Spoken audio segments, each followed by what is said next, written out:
Hey there, travelers. Before we dive into today's story, drop a comment below telling us where you're tuning in from. Now let's begin our journey into the unknown. Sometimes it's better to leave the wounded behind. That's something they don't teach you in basic training. Something you only learn when you're staring at your best friend's face and realizing the person looking back at you isn't quite human anymore. My name is Staff Sergeant Vinnie Kaplan, and 3 months ago, I led what the Pentagon called one of the most successful Black Ops missions in recent memory. The commendations are still hanging on my office wall. The medal sits in my desk drawer, next to my loaded sidearm, and a letter I'll never send to my wife. Because here's the thing about success. Sometimes it's just failure wearing a better uniform. It started like any other mission. September 15th, 0300 hours. Briefing room Delta at Fort Bragg. The fluorescent lights hummed overhead, casting that familiar sickly green glow over classified documents and satellite imagery. Colonel Eckhart stood at the front, his weathered face illuminated by the projection screen behind him. 28 years of service had carved deep lines around his eyes, and tonight those lines seemed deeper than usual. The target, a cargo ship called the Vostok, docked at an abandoned Soviet-era port facility somewhere along the Estonian coast.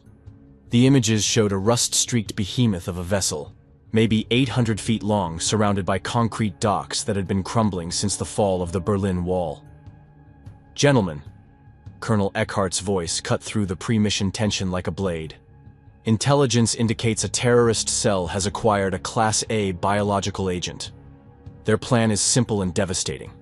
Loaded onto a commercial vessel bound for Norfolk, Virginia. Your job is to stop them." I remember the weight of that moment, the way the air seemed to thicken around us.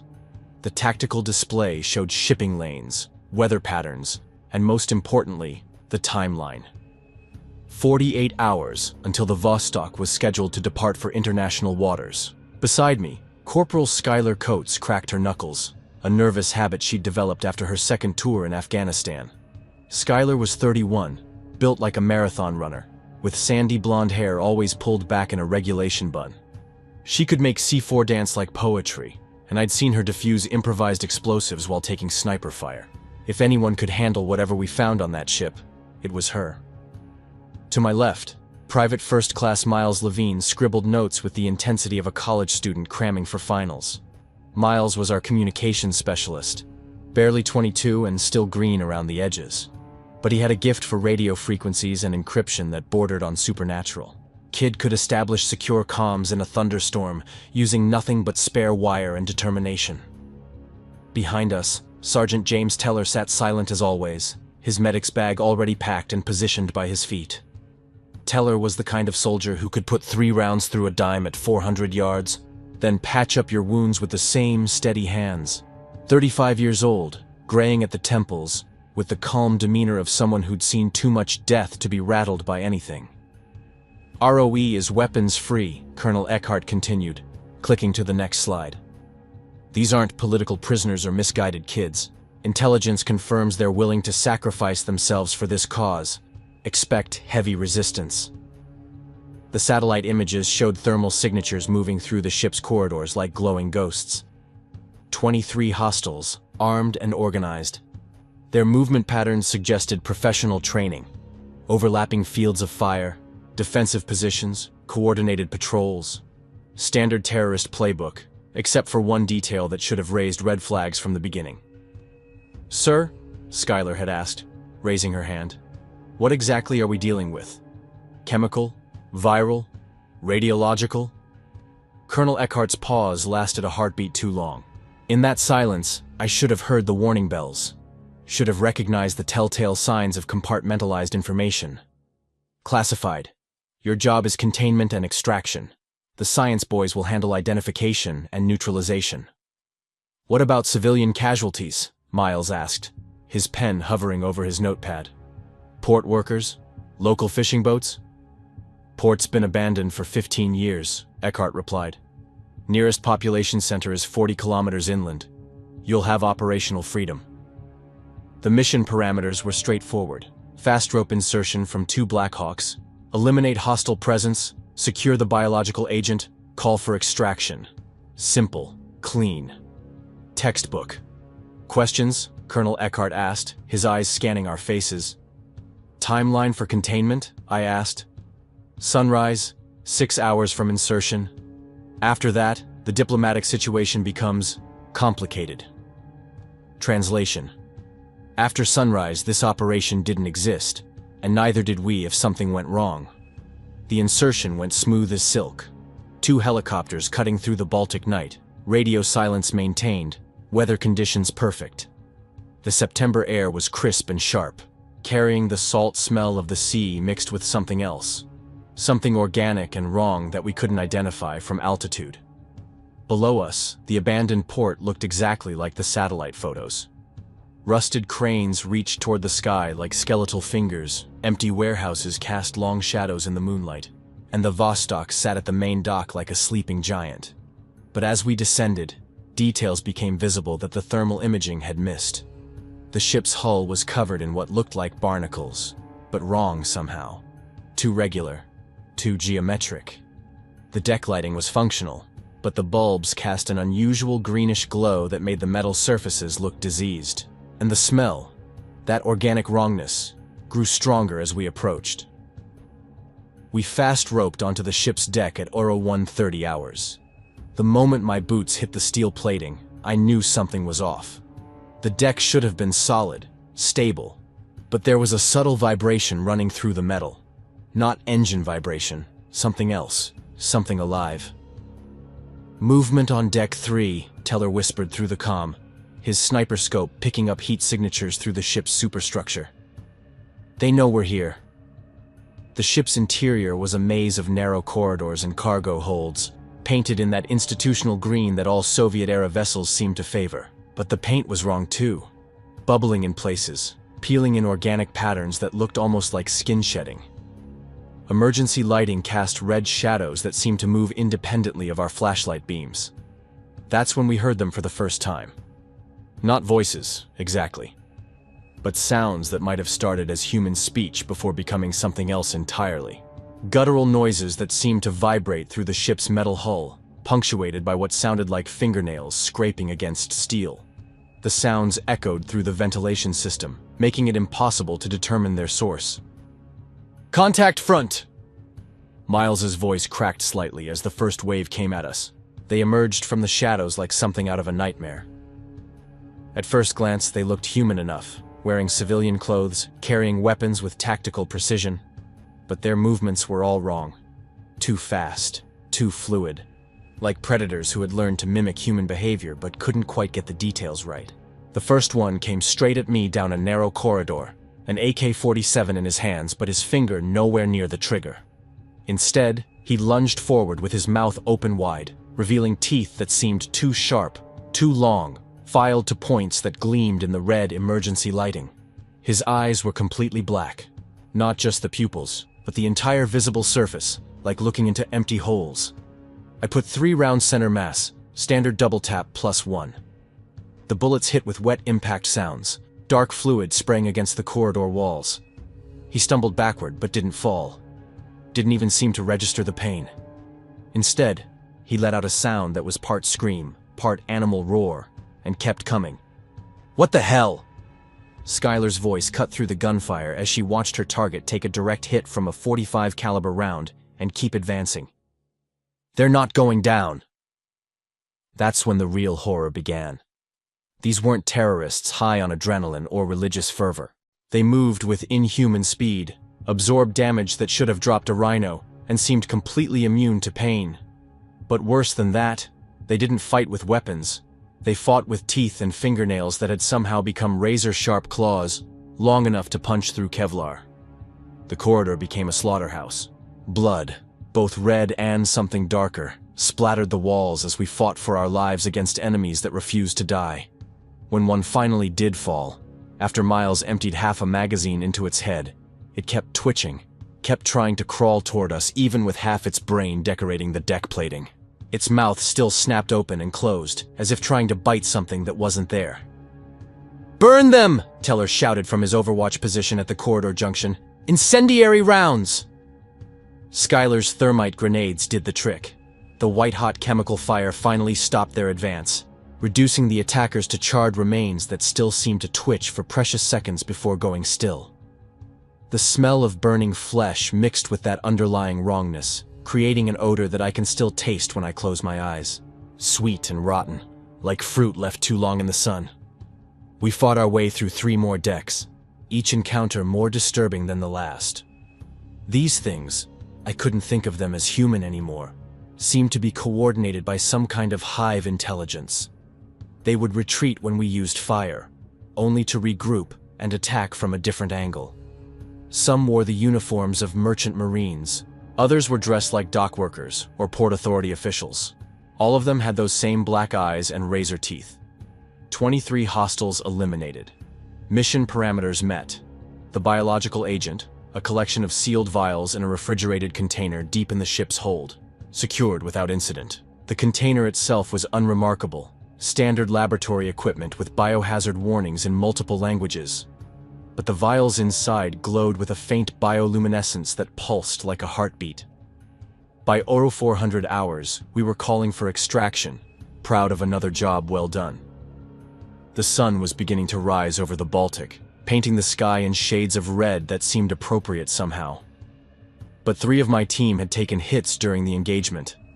Skylar caught a vicious bite on her forearm when one of those things got too close during the final sweep of the cargo hold. The creature's teeth had punched right through her tactical sleeve, leaving a perfect semicircle of puncture wounds that bled more than they should have. Miles took deep claw marks across his shoulder blade, 4 parallel gashes that went right through his tactical vest like it was tissue paper. The wounds were precise, surgical almost, as if the creature had known exactly where to strike. Teller got the worst of it. During the final engagement, one of those things had managed to latch onto his thigh with its teeth before he put it down with his sidearm.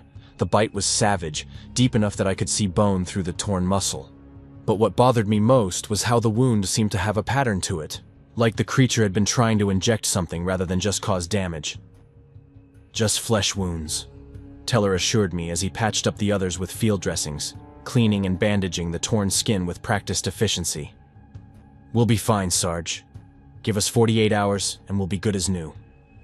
The extraction helicopter arrived at dawn, and we flew back to base with our prize.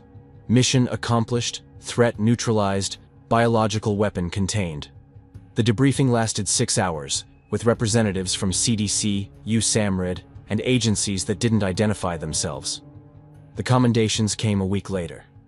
Success all around, except for one small detail that I didn't notice until we'd been back stateside for 48 hours. My wounded teammates weren't healing right.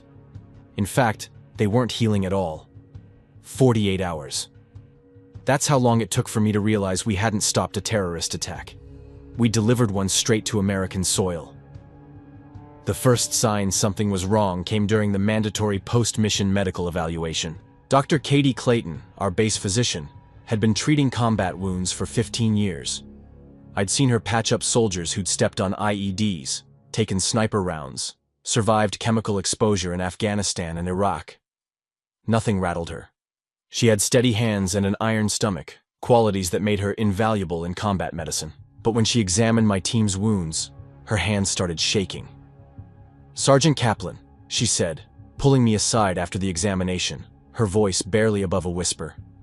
"I need to ask you something, and I need you to be completely honest. What exactly did these people do to your soldiers?" I described the attacks in detail. The teeth, the claws, the way they fought like animals instead of using their weapons, how they moved with inhuman speed and seemed immune to pain, how they latched onto my soldiers with their mouths, tearing through tactical gear like it was tissue paper. Dr. Clayton's face grew paler with each detail I provided. "The bite patterns are unlike anything I've seen in 15 years of military medicine," she whispered, glancing nervously toward the examination room where my team was getting dressed. "The puncture wounds go deep, but there's no random damage, no tearing around the edges. It's almost surgical in precision. And the tissue around the wounds..." She paused, choosing her words carefully. "It's not healing normally. It's changing." "Changing how?" I pressed. "The cellular structure is different. I've never seen anything like it. The bite marks aren't closing, but they're not getting infected either. They're just evolving. That night, I couldn't sleep. The mission report sat on my desk, but I couldn't bring myself to write it. How do you document something that defies explanation? How do you tell your superiors that the enemy fought like something out of a nightmare? Instead, I found myself walking the base, checking on my team. I found Skylar in the base gym at 200 hours, running on the treadmill. The sight stopped me cold. Sweat poured down her face, but she wasn't breathing hard, not even slightly winded. Her heart rate monitor showed numbers that should have been impossible. A sustained rate of 180 beats per minute for what looked like hours. The bite on her forearm, which should have been tender and bandaged, was completely exposed. Dr. Clayton had wrapped it in gauze that afternoon, but now the bandages were gone. The wound hadn't healed. It had gotten worse. The puncture marks were larger, deeper, and the skin around them looked infected with something that wasn't quite infection. Dark veins radiated outward from the bite site, creating a web-like pattern under her skin. But what disturbed me most was that she didn't seem to notice or care. "Skylar," I called out, but she didn't respond. Her eyes were fixed straight ahead, pupils dilated so wide they looked completely black. Her usual bright blue irises were barely visible rings around those dark voids. "Skylar," I said louder, reaching for the emergency stop on her treadmill. She spun around with inhuman speed, her hand shooting out to grab my wrist before I could react. Her grip was strong enough to crush bone, stronger than any person should be capable of. For a moment, I saw something predatory flicker across her face, something that wasn't quite human. Her teeth looked different, somehow sharper. Then she blinked, and she was Skylar again, confused, disoriented, releasing my arm like she'd been burned. "Sarge, what are you doing here?" She looked down at the treadmill display, and her face went white. She'd been running for 6 hours straight at a pace that should have killed her. The machine showed she'd covered nearly 40 miles without stopping. I don't remember starting this. I don't remember anything after dinner." The next morning brought worse news. Miles hadn't slept. Not couldn't sleep. Hadn't. When I found him in the communications center at 600 hours, he was exactly where I'd left him the night before. Same position, same focus, same clothes. The duty officer told me Miles had been monitoring radio frequencies for 22 straight hours, his eyes never leaving the screens. "Anything unusual on the channels?" I asked. "Just static, Sarge," he replied without looking away from the display. His voice sounded different, flatter, more mechanical. "But there's something in the static. Patterns. I can almost understand it." The claw marks on his shoulder had opened wider overnight, revealing something dark and wet underneath that wasn't blood. It looked almost black, with a consistency like motor oil. Dr. Clayton had stitched the wounds closed the day before, but the sutures had torn through the skin like it was paper. "Miles, when's the last time you ate?" I asked, noting the pallor of his skin. He turned to look at me, and for a split second, his face was completely blank, emotionless, like looking at a mannequin. Then recognition flickered in his eyes, but it took several seconds longer than it should have. "Ate? I'm not hungry, Sarge. Haven't been hungry since we got back. Food smells wrong now. Tastes like..." He paused, searching for words. "Like nothing. Like eating cardboard." But it was James who scared me the most. The bite on his thigh had been deep, requiring 17 stitches. Dr. Clayton had warned me it might leave permanent damage. Possibly a limp, certainly a scar. Now, 3 days later, the wound had split open completely, revealing muscle and bone that looked wrong. The tissue was darker, harder, like it was calcifying into something else entirely. But James wasn't in pain. He wasn't even limping. "Feels better than ever, Sarge," he told me when I asked about it. "Stronger, actually. Like I could run a marathon." To prove his point, he grabbed a metal chair from the break room and bent one of the legs 90 degrees with his bare hands. The steel groaned as it deformed, but James didn't even strain. He looked at the twisted metal with the same expression someone might have after opening a jar of pickles. By day 3, Dr. Clayton made the decision that would haunt us all. My team was transferred to the medical isolation wing, a sterile, windowless section of the base that most soldiers never even knew existed. White walls, reinforced doors, and round-the-clock surveillance. It was officially called the Quarantine and Research Facility, but everyone who knew about it called it the Vault. "It's for everyone's safety," she explained as we watched Skylar, Miles, and James being escorted down the hallway by armed guards. The MPs wore full hazmat suits, a precaution that made my stomach turn. The changes are accelerating. Their body temperatures are dropping, their heart rates have slowed to almost undetectable levels, and they're exhibiting signs of severe psychological breakdown. But I knew better. I'd seen the way they looked at the other soldiers during mess hall that morning, not with recognition or friendship, but with hunger. Skylar had stared at a young private's neck for a full minute, her mouth slightly open, before I'd called her name and broken the trance. The isolation wing had cameras in every room, and Dr. Clayton gave me access to monitor my team through the security feeds. What I saw over the next 48 hours destroyed any hope I had that this was just some exotic infection that would run its course. Skylar had stopped eating entirely, but she didn't grow weak. Instead, she paced her cell like a caged predator, her movements becoming more fluid, more inhuman with each hour. The bite mark on her arm had spread, dark veins radiating outward like some kind of infection, but not any infection I'd ever seen. Her fingernails had grown into yellowed claws that left scratches in the concrete walls when she dragged them along the surface. She'd also stopped sleeping. The cameras showed her pacing for 18, 20, sometimes 24 hours straight without rest. When she did finally sit down, it wasn't to sleep. It was to stare directly into the camera with those black, dilated eyes. Sometimes she would smile, revealing teeth that looked longer and sharper than they should be. Miles spent his time scratching at the walls with his fingernails, which had grown longer and sharper than human nails should be. Deep gouges appeared in the concrete, and when I asked Dr. Clayton about it, she just shook her head in disbelief. "Human fingernails shouldn't be able to do that," she whispered, showing me the surveillance footage. "The calcium density would have to be..." She trailed off, unable to finish the thought. "It's like his nails have been replaced with something else, something harder." But Miles wasn't just scratching randomly. As I watched the feeds, I realized he was creating patterns, symbols that looked almost like writing. But it wasn't any language I recognized, and when I showed the images to our intelligence officer, he confirmed it wasn't in any database. Miles had also developed an obsession with the ventilation system. He would stand directly under the air vents, breathing deeply for hours at a time. When Dr. Clayton asked him about it through the intercom, he just said, "I can smell them, all of them. Their fear, their blood." But it was James who showed me just how far gone they really were.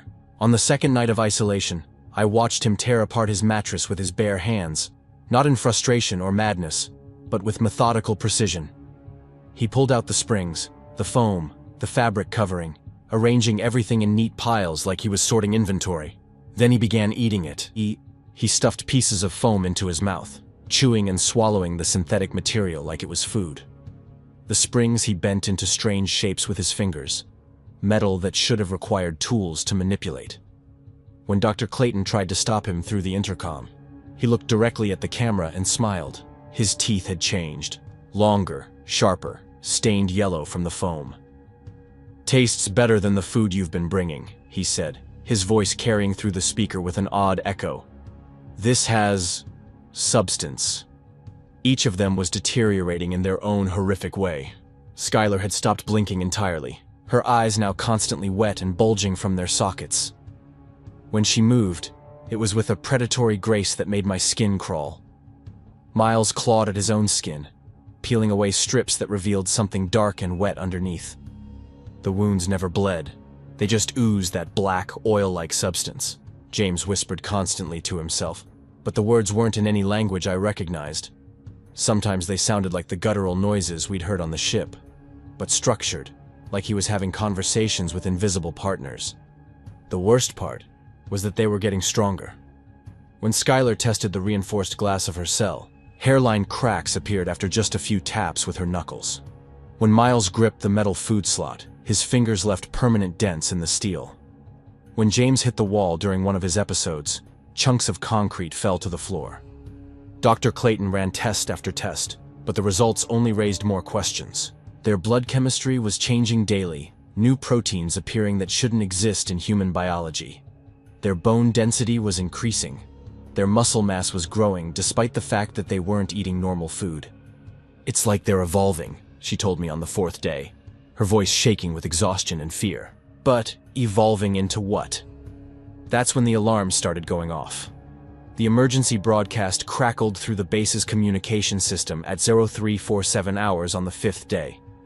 Multiple containment breaches at Fort Campbell, Kentucky. Repeat, multiple containment breaches. Unknown biological agent confirmed. Base lockdown in effect. I bolted upright in my bunk, still fully dressed. The tone of the broadcast was wrong, too panicked, too urgent for a routine drill. Then came another. Fort Benning reports loss of communication with medical wing. 7 personnel missing, requesting immediate CDC response. And another, Camp Pendleton isolation failure. Infected personnel have escaped containment. 3 guards down, status unknown.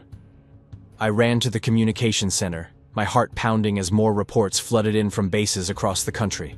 Fort Hood, Fort Stewart, Camp Lejeune. Every facility that had conducted similar successful missions was now reporting the same crisis.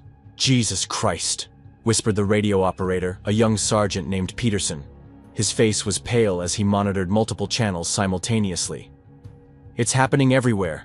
Same time frame, same symptoms, same containment failures." The pattern was unmistakable. Every facility that had conducted similar, successful missions was now reporting the same crisis. But this wasn't coordination. This was just the natural progression of whatever plague we'd brought back. The timing wasn't planned. It was just the inevitable result of the same infection reaching the same stage of development at roughly the same time. Like a timer that had been set the moment we'd been bitten on that ship. The virus, because that's what it had to be, some kind of engineered pathogen, didn't make people work together. It just made them hungry. Hungry and strong and capable of things that should have been impossible. Dr. Clayton burst into the communication center, her face pale with terror and her lab coat stained with something dark. "They're gone," she gasped, trying to catch her breath. "All 3 of them. The isolation wing is empty." "How?" I demanded, grabbing her shoulders. "Those doors are reinforced steel. The glass is bulletproof." "They didn't break out together," she said, her hands shaking as she showed me surveillance footage on her tablet. "Each one found their own way. Look at this." The footage was horrifying. 3 separate escape attempts, each showcasing the inhuman strength the infection had given them. Skylar had punched through the reinforced glass of her cell. Her fists went right through the bulletproof barrier like it was tissue paper, leaving holes large enough for her to climb through. The glass was rated to stop small arms fire, but she'd shattered it with her bare hands. Miles had somehow bent the steel bars on his window until he could squeeze through. The bars were 2 inches thick, set in concrete, but he twisted them like they were made of clay. The footage showed him working methodically, his enhanced strength allowing him to reshape metal that should have required industrial equipment to move.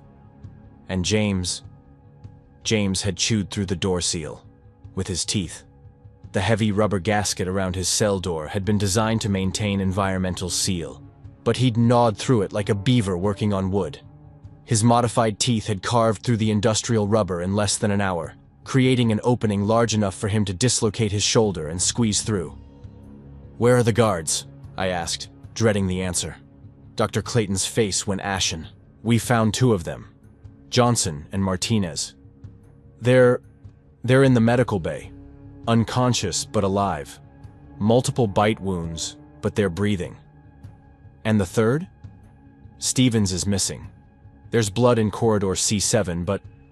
She swallowed hard. Not enough blood for him to be dead, just enough to show there was a struggle. The footage showed the escape attempts happening within minutes of each other, but they hadn't worked together, hadn't communicated or planned. They'd just all reached the same point where their humanity had degraded enough that containment was no longer possible. It was like watching a coordinated breakout executed by people who had never spoken to each other. The base lockdown sirens began wailing as teams of MPs spread out to search for my missing soldiers. But I already knew we wouldn't find them. Not unless they wanted to be found. They'd had hours to disappear into the maze of buildings, tunnels, and forests that surrounded Fort Bragg.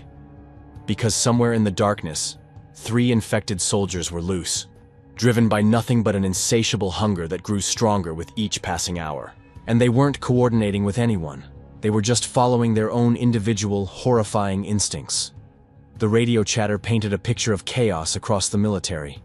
Fort Campbell reported that their infected had killed 4 guards before escaping into the Kentucky wilderness. Camp Pendleton's containment breach had resulted in civilian casualties in nearby Oceanside. Fort Hood was on complete lockdown after their infected had somehow infiltrated the armory. According to the reports, similar breakouts were happening at 17 other military installations across the United States. Not because they were working together, but because the plague had simply reached the same stage of development in each infected host, all on the same night, all following the same biological timeline. Dr. Clayton grabbed my arm as another report came through. "Vinny, you need to understand something. The blood work from your team, it wasn't just changing, it was adapting, learning.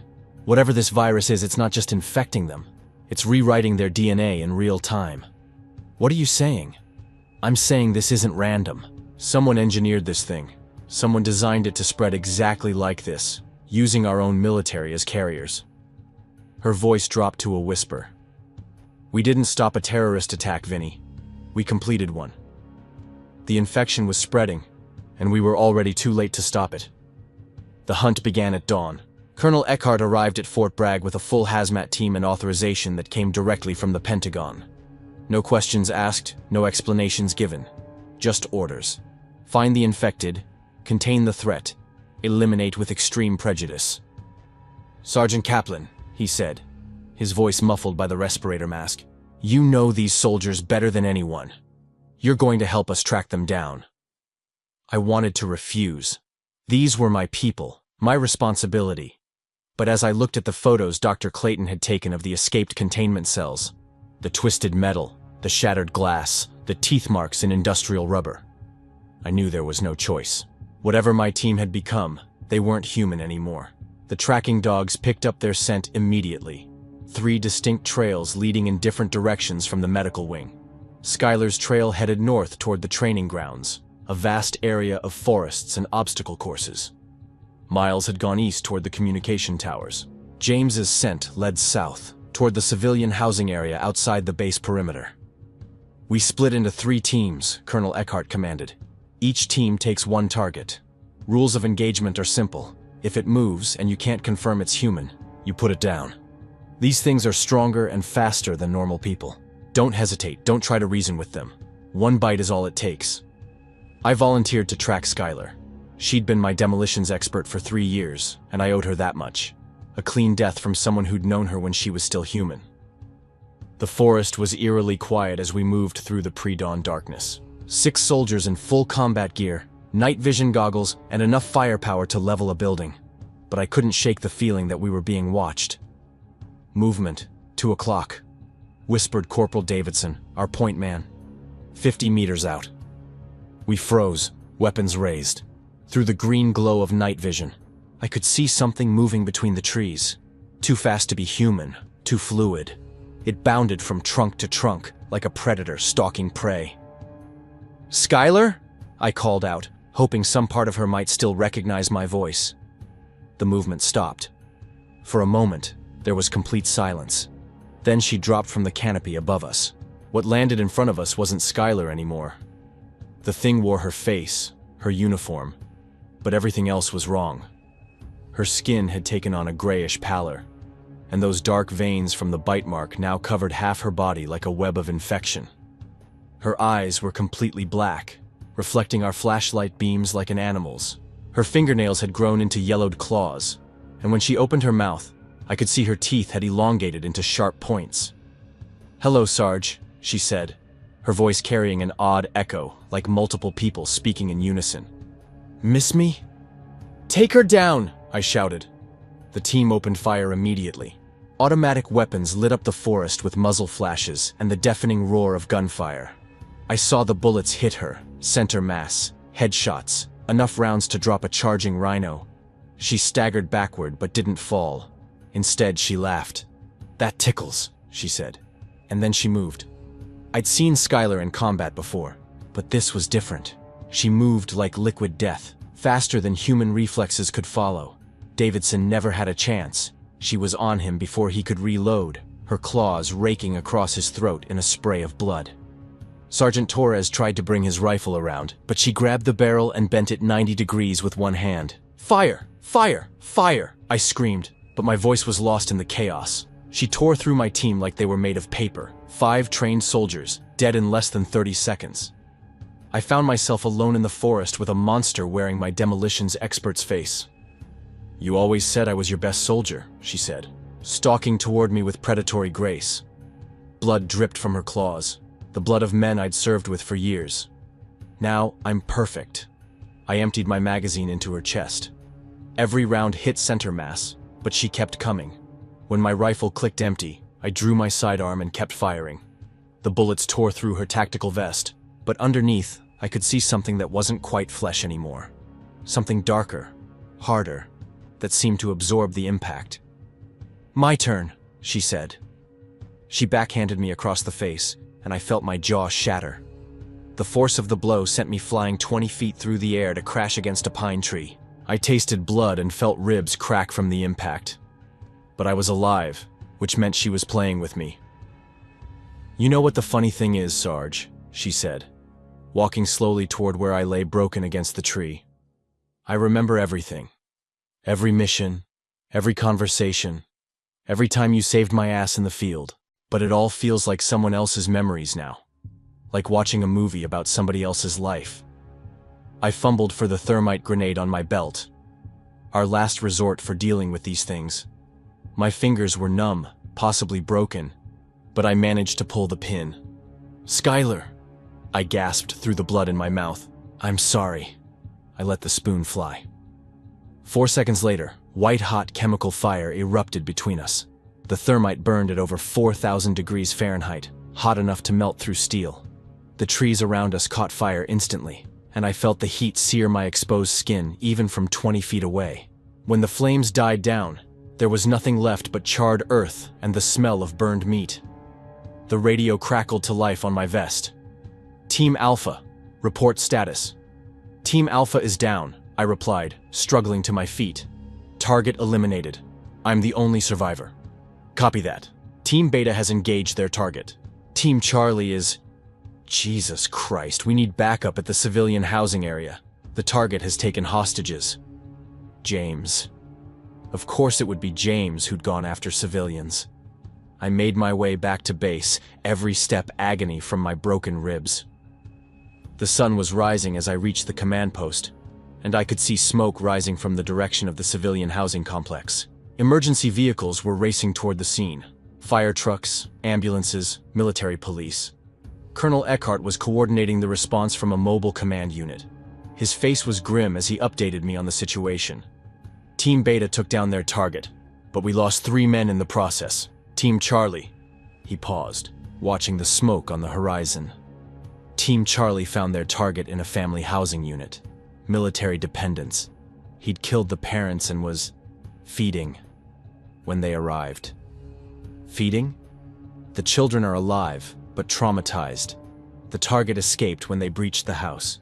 He's somewhere in the civilian population now. That's when the first reports started coming in from off-base. A trucker on Interstate 95 found dead in his cab, throat torn out. A gas station attendant in Fayetteville discovered with bite marks on his neck, unconscious, but alive. A family camping in Cape Fear River State Park, attacked in their tent by something the survivors described as not quite human. Dr. Clayton arrived at the command post with more bad news. The 2 guards that were bitten, Johnson and Martinez, they're showing early symptoms. Elevated body temperature, dilated pupils, increased aggression. We've got maybe 12 hours before they turn. "How many people could have been exposed?" Colonel Eckhart asked. "James was loose for 8 hours," Dr. Clayton replied. "If he bit even 1 person per hour..." The math was terrifying. 1 became 2, 2 became 4, 4 became 8. Exponential growth. And we had no idea how long the incubation period was for secondary infections. "Sir," came a voice from the radio operator, "we're getting reports from civilian authorities. Multiple animal attacks in Fayetteville, Spring Lake, and Rayford. Victims with bite wounds, some conscious, some not." "Animal attacks?" Eckhart asked. "That's what they're calling them. But the bite patterns, they match what we saw on the guards." The infection was spreading beyond the base, beyond our control. I thought about James, somewhere out there in the civilian population, driven by hunger and superhuman strength. How many people had he encountered? How many had he infected? "We need to lock down the entire area," I said. "Quarantine zone, 50-mile radius, no one in or out." "On what authority?" Eckhart replied. "How do we explain this to civilian leadership?" "Gas leak," Dr. Clayton suggested. "Chemical spill, something that requires evacuation and containment." But even as we discussed containment protocols, more reports came in. A park ranger in Sand Hills Gameland found dead. A couple in their car on Highway 87. Vehicle crashed into a ditch. Both passengers missing. A convenience store clerk in Cameron who hadn't reported for work, discovered by police with his apartment door torn off its hinges. The pattern was spreading outward from Fort Bragg like ripples in a pond. Each infected person created more infected, and those created more. Within 12 hours, we had confirmed cases in 4 counties. Within 24 hours, the CDC was involved. Within 48 hours, the governor had declared a state of emergency. They called it a viral outbreak in the media. An unknown pathogen that caused extreme aggressive behavior in those infected. The public health response was swift. Roadblocks, quarantine zones, emergency broadcasts telling people to stay indoors. But I knew the truth. We hadn't contained it. We'd only bought time.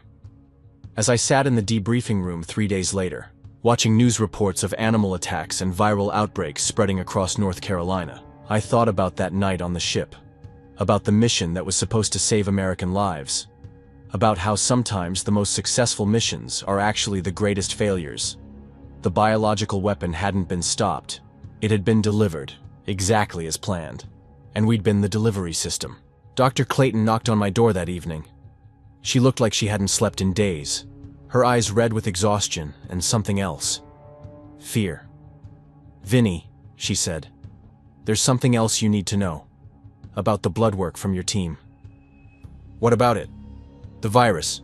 It's not random. It's designed. Engineered. Someone built this thing to spread exactly like it has, using military personnel as patient zero in multiple locations." "Multiple locations?" She handed me a classified report. Fort Campbell, Kentucky, Fort Hood, Texas, Camp Pendleton, California, Naval Station, Norfolk, Virginia.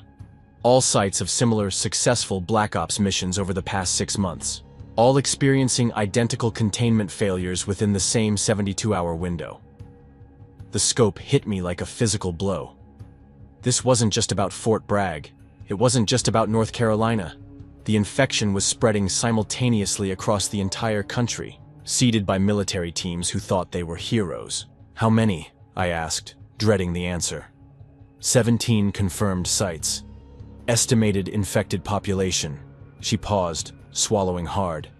Conservative estimates put it at over 3,000 and growing exponentially. 3,000 infected. Each one stronger, faster, and deadlier than normal humans. Each one driven by an insatiable hunger to spread the virus further. I looked out the window at the quarantine zone that now encompassed half of Cumberland County. Military checkpoints, hazmat teams, refugees being processed in temporary camps. The official story was holding for now, but how long before the truth got out? "There's more," Dr. Clayton continued. "The viral structure, it's not terrestrial. The protein chains, the genetic markers, this thing didn't evolve on Earth." "You're saying it's alien?" "I'm saying whoever put this together had access to biological technology that's decades beyond anything we have, maybe centuries." The pieces were starting to fit together. The ship, the creatures that fought with teeth and claws instead of weapons, the surgical precision of their attacks. We hadn't stumbled onto a terrorist plot. We'd walked into something much worse. "The real question," Dr. Clayton said, gathering her papers, "is what happens when the infected reach critical mass. Because according to my models, we're about 6 weeks away from finding out." She left me alone with that thought. 6 weeks until... What? Until the infected outnumbered the uninfected? Until they stopped hiding and started hunting openly? I walked to my window and looked out at the quarantine zone. Somewhere out there, James was still alive. Still spreading the infection. Still following whatever biological imperatives the virus had written into his DNA. and somewhere else, in 17 other locations across America. Dozens of other infected soldiers were doing the same thing. Sometimes it's better to leave the wounded behind. I should have remembered that lesson on the ship, because now, 3 months later, as I write this final report, I can see the glow of burning cities on the horizon. The quarantine zones have failed. The infection has spread beyond our ability to contain it. And I know with the certainty that comes from watching your best soldiers become monsters, that this is just the beginning. The real war hasn't even started yet.